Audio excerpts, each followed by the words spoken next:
कोल्हापुरातील खासगी क्लासेस आणि अकॅडमीच्या कारभाराची सखोल चौकशी करा. ठाकरेंच्या शिवसेनेने जिल्हाधिकाऱ्यांकडे केली मागणी.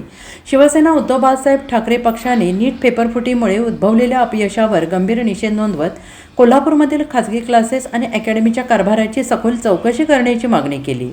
पक्षाने नॅशनल टेस्टिंग एजन्सीच्या त्रुटीमुळे विद्यार्थ्यांना झालेलं शैक्षणिक आणि मानसिक नुकसान लक्षात घेता दोषींवर कठोर कारवाई करावी असे आवाहन केलं आहे. जिल्हाधिकाऱ्यांना दिलेल्या निवेदनात पालकांकडून आकारलेली फी तात्काळ परत करण्याची मागणी केली आहे. शासनाने ती फी वसूल न केल्यास पक्षाकडून ती वसूल करण्यात येईल असा इशारा यावेळी देण्यात आला. उपनेते संजय पवार यांनी शिक्षण क्षेत्रात माफिया सक्रिय असल्याची गंभीर टीका केली आहे. यावेळी पक्षाचे विजय देवणे, मंजित माने, अवधूत साळुखे, रणजित आयरेकर, युवराज खंडागळे आणि पदाधिकारी कार्यकर्ते उपस्थित होते. शिक्षण क्षेत्रामध्ये सुद्धा आता माफिया राजचं आता आगमन झालेलं आहे. माटेगावकर आरसीसी क्लास हे एक हिमनगाचं टोक आहे आणि त्यामुळं ह्या महाराष्ट्रासह देशाभरात जे काही आता कोचिंग क्लासेस निघाले आहेत, अकॅडमी निघाले आहेत, ह्याची चौकशी होणं गरजेचं आहे. हे नेमकं काय शिकवतात, कोणाला शिकवतात, पेपर फुटीचं प्रकरण एकच नाही, अनेक ठिकाणी पेपर फोडायचं काम चालतं आणि मग होतकूर आणि हुशार विद्यार्थी त्यांच्यावर त्याच्या पालकावर अन्याय होत चाललेला आहे.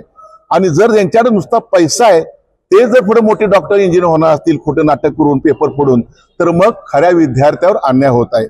आज इथं आरसीसी इथं जे आपल्याला कोल्हापुरात जे कार्यालय त्यांचं आहे, त्यांची फी कोण भागवणार? आता त्या विद्यार्थी हातबल झालेत, पालक हातबल झाले आहेत. महाराष्ट्रात सगळीकडे त्यांची फी देण्याचं, परत फी देण्याचं काम ह्या शासनाने ताबडतोब करावं आणि भविष्यामध्ये त्यांना एक आधार देण्याचं काम, त्यांचं मनोबल वाढवण्याचं काम ह्या शासनाने करणं अत्यंत गरजेचं आहे. मी विनंती करीन मुख्यमंत्री साहेबांना, साहेब हीच संधी आहे. पंतप्रधानांना मी आणि धर्मेंद्र साहेबांना हीच विनंती करतो, मला हीच संधी आहे. माफिया राज्य महाराष्ट्रात आणि देशभरात चाललेला आहे, ते उखडून टाका आणि इथला चाललेला कारभार, शैक्षणिक कारभार जो घाणेरडा झालेला आहे, तो महाराष्ट्रात बदनाम झालाय, तो थांबवण्याचा प्रामाणिक प्रयत्न करा. तरच ह्या महाराष्ट्रातील देशाचे विद्यार्थी आणि त्यांचे पालक भविष्यात तुम्हाला माफ करतील, आता माफ करणार नाहीत ही जी आम्हाला खात्री आहे.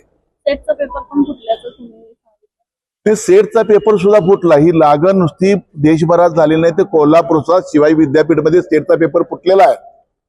ही माझी माहिती आम्हाला युवा सेनेची आमची पूर्वीचे आता शेरपूर मंजित माने आम्हाला दिलेली आहे. मुरगुड पोलीस स्टेशनला तिथं गुन्हा दाखल झालेला आहे. त्याचं पुढे काय झालं? तपास का थांबला? आरोपी सापडले. ज्या आरोपींनी जे पेपर फोडलेले आहेत ते कुणाला पेपर दिले? आमच्यामध्ये 280 लोकांना पेपर दिले आहेत. ते 280 कोण आहेत? ती यादी शोधण्याचं काम पोलीस प्रशासन नाही, जिल्हा प्रशासन नाही.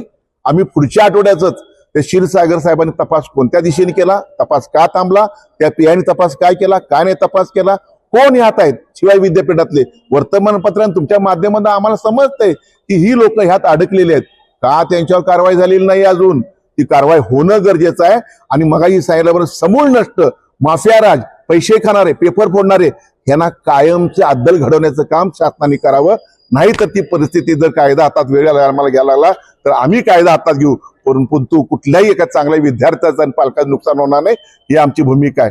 एसपी साहेबांना सुद्धा तुमच्या माध्यमातून विनंती करेन, साहेब तपास तुम्ही तुमच्या हातात घ्या, एक जबाबदार आधार तपास द्या आणि सेट ते पेपर फुटलेले कुणी फोडले आणि कुणापर्यंत पोहोचले ही जी माहिती घ्या, अशी तुम्हाला विनंती करतो.